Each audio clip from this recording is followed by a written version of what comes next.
Bapak Ibu dengar musik ya? Tadi ada musik ya? Ada nyanyi kan?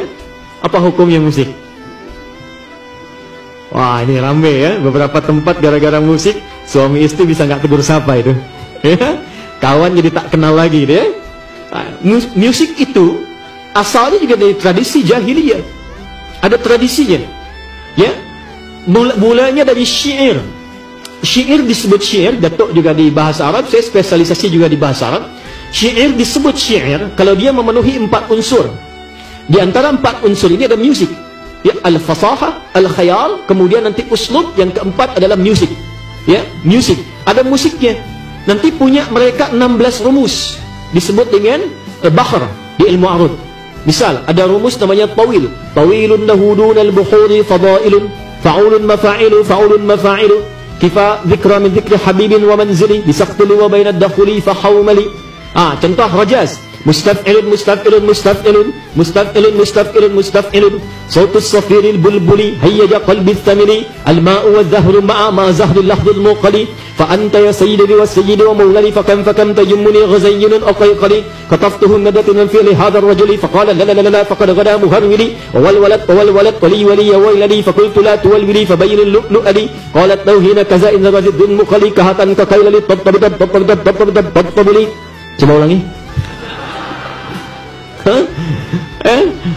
Madid mufa'alatun mufa'alatun fa'ilatun tala'al badru alaina min thaniyatil. Itu asalnya qasidah.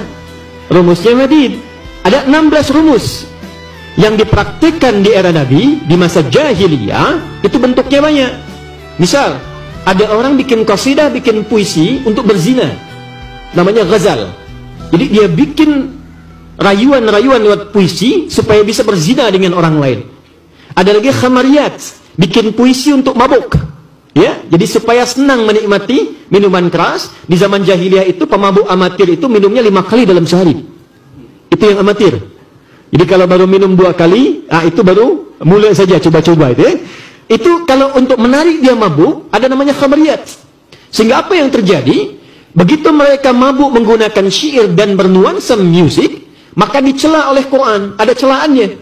Wasyu'ara'u yattabi'uhumul ghawun, alam tara annahum fi kulli wadi yahimun.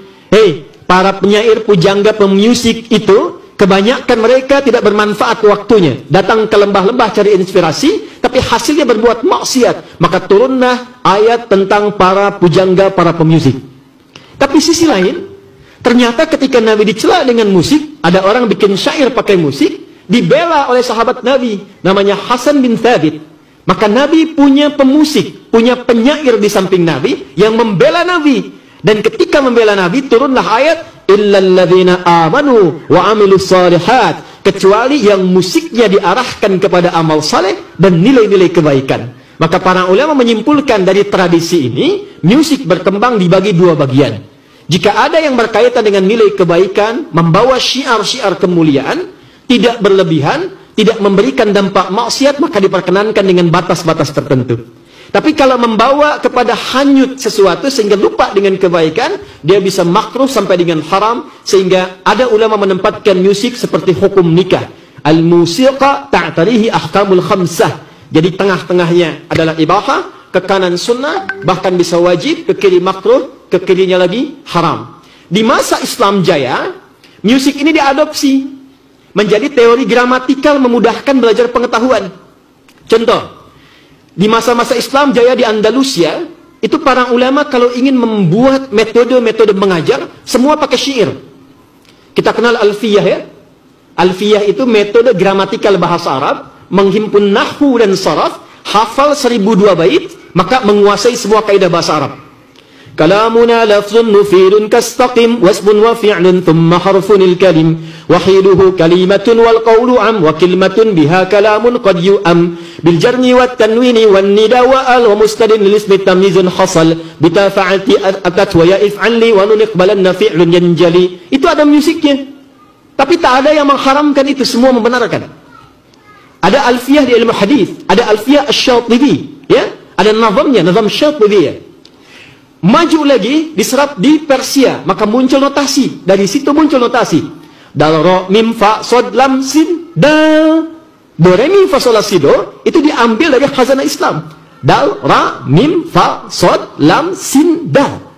Disitulah menjadi notasi yang bisa dibaca, jadi dikembangkan menjadi alat-alat musik. C, D, E, F, G, A, B, C, G, A, B, C, D, E, Fis, G, D, E, Fis, G, A, B, Cis, D, A, B, Cis, D, E, Fis, Gis, A, E, Fis, Gis, A, B, Cis, Dis, E, B, Cis, Dis, E, Fis, Gis, Ais, B, Fis, Gis, Ais, B, Cis, Dis, Ais, Fis, Cis, Dis, Ais, Fis, Gis, Ais, Bis, Cis. Tapi saya tak bisa main-main musik, ya, karena gelombangnya beda. Tapi saya hafal, tahu, karena riset.